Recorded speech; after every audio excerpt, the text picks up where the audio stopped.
देख रहे हैं अद्भुत हिंदी राजकुमार के साथ। तो चलिए बढ़ते हैं आज की कहानी की ओर। दोस्तों, उस रात जब मैं अमित के साथ कुबड़ी पहुंचा तो तब भी झमाझम बारिश हो रही थी। वो तो गनीमत थी कि बस से उतरते ही हम दोनों को सर छुपाने की जगह मिल गई। अब इंतजार था तो बस मुकेश के आने का, जिसके बुलावे पर हम दोनों उसके गांव कुबड़ी आए थे। बारिश के थमते ही मुकेश हमें लेने आ गया और मुकेश को पैदल आते देख अमित बोला, ये क्या भाई, तुम तो बाइक से आने वाले थे। अमित के इतना कहते ही मुकेश बोला, बात तो ठीक है पर करता भी क्या, इस बारिश के चलते पूरी मेन सड़क पानी में डूबी हुई है। वो तो शुक्र है कि बारिश थम गई, नहीं तो पूरी रात तुम दोनों को यहीं गुजारनी पड़ जाती।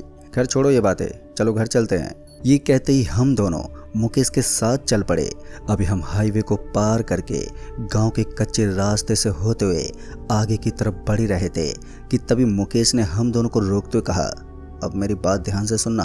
अभी सामने जो वो घर दिख रहा है ना, उसे क्रॉस करते ही पीछे पलट कर मत देखना और ना ही कुछ बोलना जब तक कि भैरव के मंदिर को पार ना कर लें। मुकेश की बात सुनकर अमित और मैं थोड़ा सोच में पड़ गए, पर उस वक्त हमने कोई सवाल नहीं किया और कहा, ठीक है भाई, जैसा तुम कहोगे वैसा ही होगा। फिर जब हम तीनों ने जैसे उस घर को क्रॉस करके आगे बढ़े तो वैसे ही मुझे बहुत ही जोरों की ठंड का एहसास होने लगा। वो ठंड इतनी ज़्यादा थी कि मेरे दांत कटकटाने लगे थे और ऊपर से वो रास्ता नहीं लग रहा था। उस पूरे सड़क पर बड़ी बड़ी जंगली झाड़ियाँ उगी हुई थी जिनके बीच से होकर हमें जाना पड़ रहा था।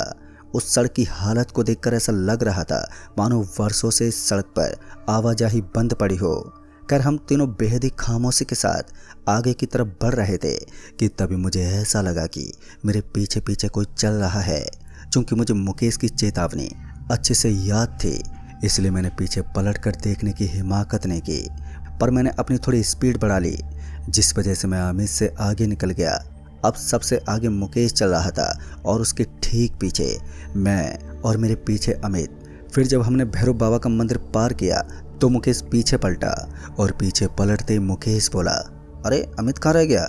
मुकेश के इतना कहते ही जब मैंने पीछे पलटकर देखा तो सच में अमित गायब था और इतने में मुकेश अमित को जोर जोर से आवाज़ लगाने लगा, पर लाख आवाज़ देने के बावजूद भी अमित का कोई जवाब नहीं आया और आखिरकार थक हार के मुकेश भागा अपने घर की ओर और उसके पीछे पीछे मैं भी। फिर जब मुकेश अपने घर पहुंचा तो उसने चीखते हुए कहा, कुबड़ी ने मेरे दोस्त को पकड़ लिया है। मुकेश के ये कहते ही उसके घर वाले मुकेश पर चीखते बोले, आखिर तू उस रास्ते पर करने क्या गया था, जब तुझे अच्छे से मालूम है कि वो रास्ता कितना खतरनाक है। मुकेश के घर वाले उस पर बरसे ही जा रहे थे तो वहीं मुझे अमित की चिंता खाई जा रही थी कि आखिर वो अचानक कहाँ गायब हो गया। तभी मुकेश के चाचा जी घर से निकले और कुछ ही देर में गांव के ही 15 से 20 लोगों को लेकर वापस से लौटे। उन सबके पूरे बदन पर लाल रंग की लेप लगी थी, यहाँ तक कि मुकेश के चाचा जी के बदन पर भी वैसे ही लाल रंग की लेप लगी हुई थी।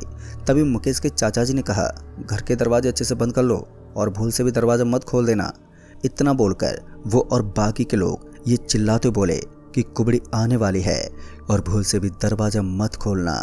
ये बोलते वो उसी ओर निकल गए जहाँ से अमित लापता हुआ था।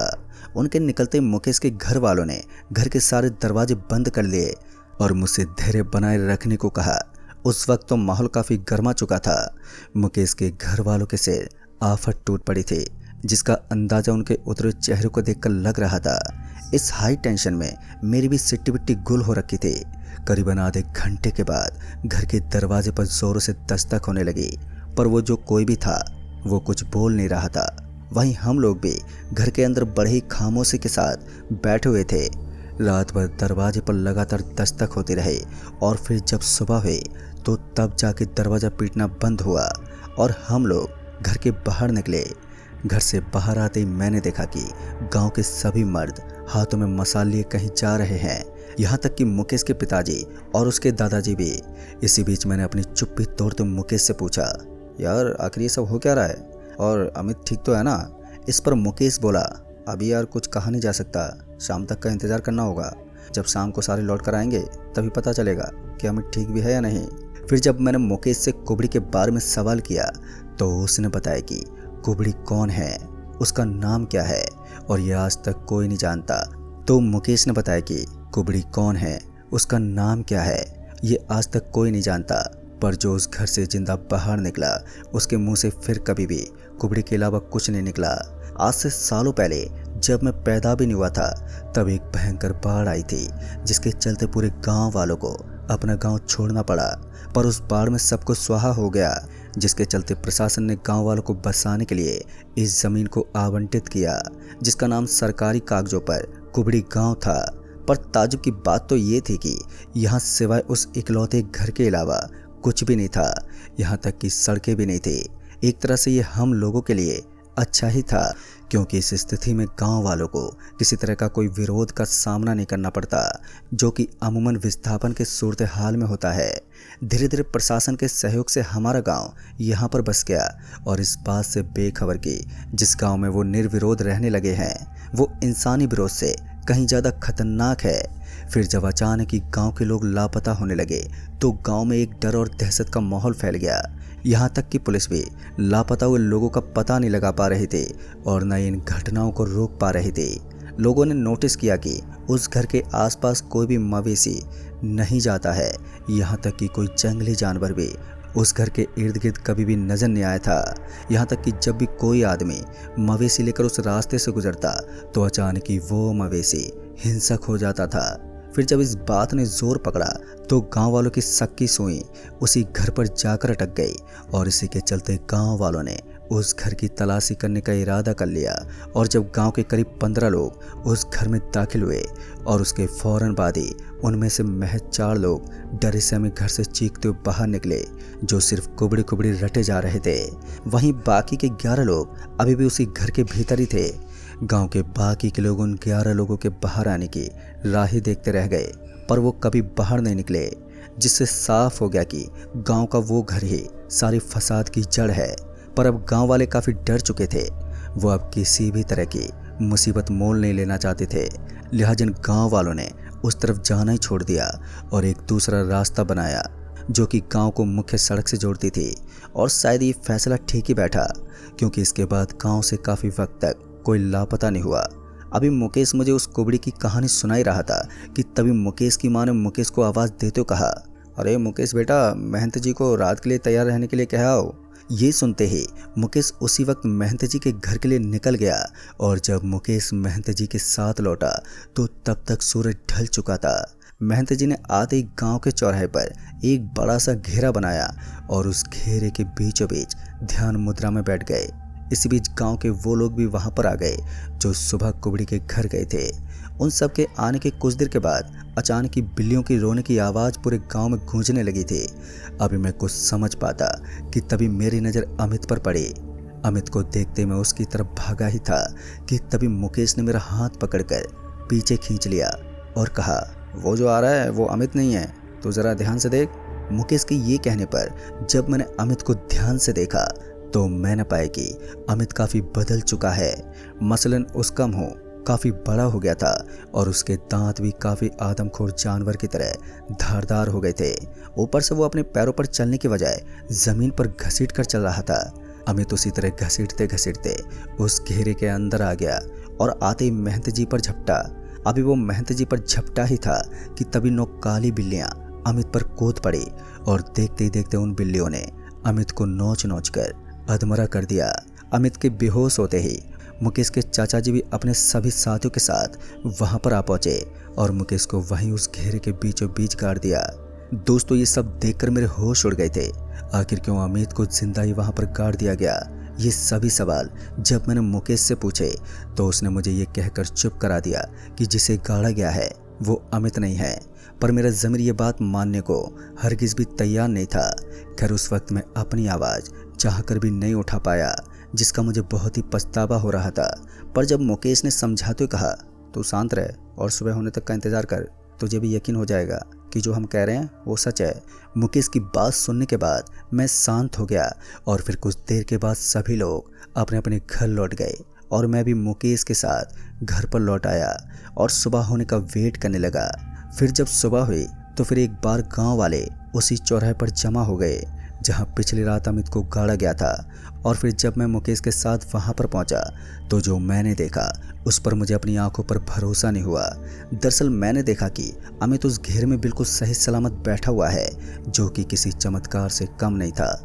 अभी मैं खुशी के मारे अमित को गले लगाने जा रहा था कि एक बार फिर मुकेश ने मेरा हाथ पकड़कर पीछे खींच लिया और इशारे से अमित की तरफ देखने को कहा। फिर जब मैंने मुकेश के कहे अनुसार अमित पर गौर किया तो मैंने देखा कि उसके आंखों में आंसू है और उसके होंठ किसी छोटे बच्चे की तरह बिलक रहे हैं। अभी मेरी नज़रें अमित के रोते बिलकते चेहरे पर ही थी कि तभी अमित मेरी ओर देखते बोला, मम्मी पापा की याद आ रही है। और इतना बोलते ही वो नीचे गिर पड़ा। उसके नीचे गिरते ही वहाँ जमा लोग फूट फूट कर रोने लगे। मेरे भी आंसू अब तक छलक चुके थे क्योंकि अमित अब मर चुका था और कुछ ही देर में गांव वालों ने अमित के पार्थिव शरीर का पूरे सम्मान के साथ अंतिम संस्कार कर दिया। इस हादसे के बाद मैं अपने घर लौट आया।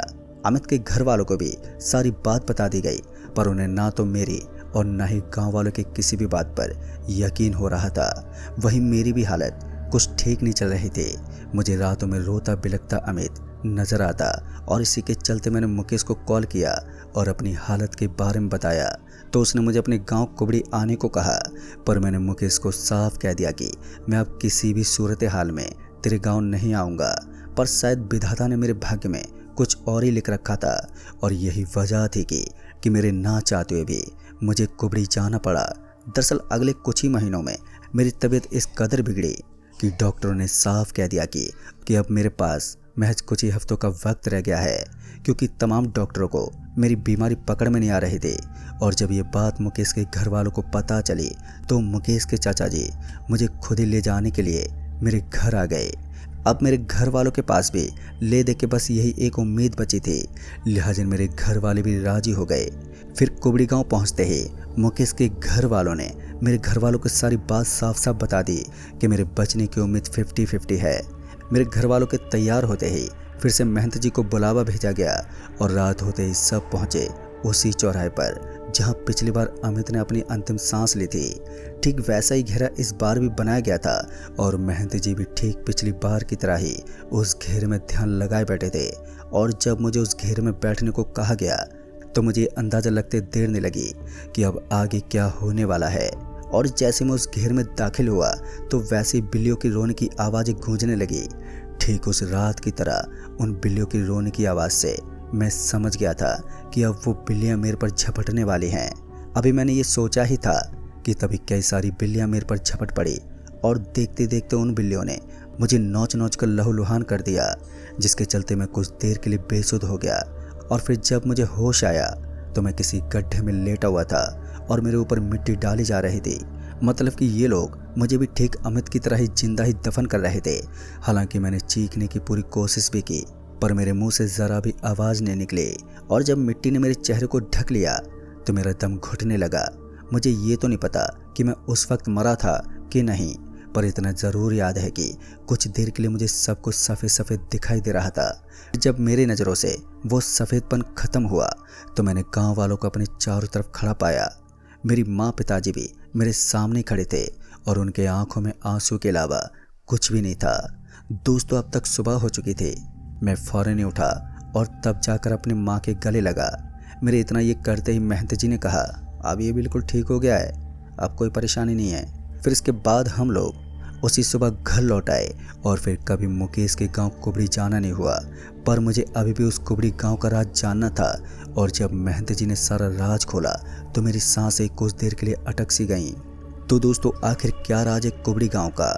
आखिर उस घर में कौन रहता है? ये जानने के लिए आपको करना होगा 5000 लाइक्स का चैलेंज। और जैसे इस वीडियो पर 5000 लाइक्स पूरे हो जाएंगे वैसे हम पेश होंगे इस गांव के उन खौफनाक राज के साथ जो आज भी दहशत मचाए हुए है। तो दोस्तों, इस वीडियो को ज़्यादा से ज़्यादा शेयर करें ताकि ये चैलेंज जल्द ही पूरा हो जाए। तो इस कहानी में अभी के लिए इतना ही। तो मैं जल्द ही मिलूँगा इस कहानी के अगले भाग के साथ। तब तक के लिए बाय एंड टेक केयर।